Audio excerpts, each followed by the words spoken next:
అతని స్థాయి ఎంత గొప్పదంటే, నేనే దైవజనుడైతే అంటూ గర్జించగలిగిన స్థాయి ఆ దైవజనుడికి ఉండింది.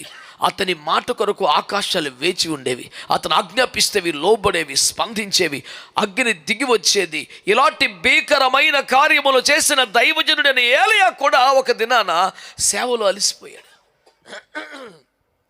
చాలా కృంగిపోయాడు, చాలా బలహీనమైపోయాడు.